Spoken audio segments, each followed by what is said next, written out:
గుంటూరు జిల్లాలో భారీ చోరీ జరిగింది. 5 కిలోల బంగారు నగలు అపహరణకు గురయ్యాయి.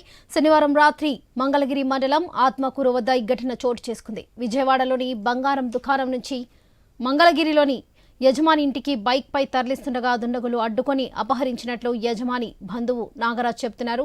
అర్ధరాత్రి పోలీసులు రంగంలోకి దిగి ఘటనా స్థలంతో పాటు పరిసర ప్రాంతాలను పరిశీలించారు. అయితే చోరీ ఆనవాలు లేకపోవడంతో నాగరాజును పోలీసులు అదుపులోకి తీసుకుని ప్రశ్నిస్తున్నారు.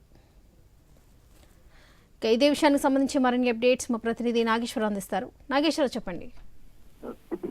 ఏదైతే గుంటూరు జిల్లా మంగళగిరికి సంబంధించి ఆత్మకూరు దగ్గర అండర్ పాస్ వద్ద అయితే భారీ చోరీ అయితే పాల్పడిన గుర్తు తెలియని వ్యక్తులు అయితే ఉన్నట్లుగా తెలుస్తుంది. దానికి సంబంధించి ఏదైతే 4 కేజీల 900 గ్రాముల కలిగిన బంగారు బ్యాగ్ ని అయితే లాక్కొని వెళ్ళినట్లుగా తెలుస్తుంది. అయితే దీనికి సంబంధించి విజయవాడ డివిఆర్ జ్యువెలరీ షాప్ నుంచి అయితే మంగళగిరికి తీసుకొస్తున్న క్రమంలో ఈ చోరీకి పాల్పడినట్లు తెలుస్తుంది. మొత్తంగా మంగళగిరికి చెందిన దివి రాము విజయవాడలో Jaihind complex shop number 2 DVR jewellery దగ్గర యజమాని అయితే అదే షాప్ లో 20 సంవత్సరాలుగా ఏదైతే దివి నాగరాజు అన్న వ్యక్తికి పనిచేస్తున్నాడు. అయితే 4 కేజీల 900 గ్రాముల బంగారం విజయవాడ నుండి మంగళగిరి స్కూటీ మీద తీసుకొస్తుండగా రాత్రి 9 గంటల 50 నిమిషాలు అంటే 10 గంటల లోపల ఈ యొక్క చోరీ జరిగినట్లుగా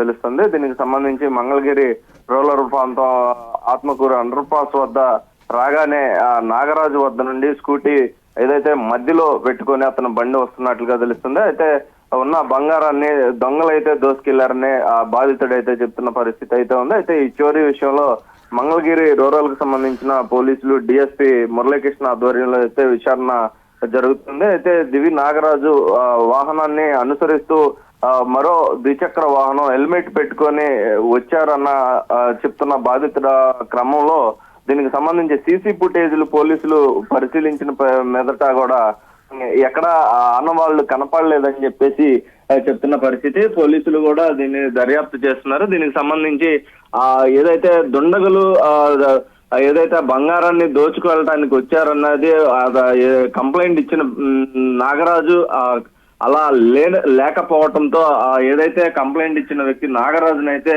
అదుపులోకి తీసుకొని పోలీసులు అయితే విచారిస్తున్న పరిస్థితి అయితే ఉంది. Right Nageswara Rao, thank you.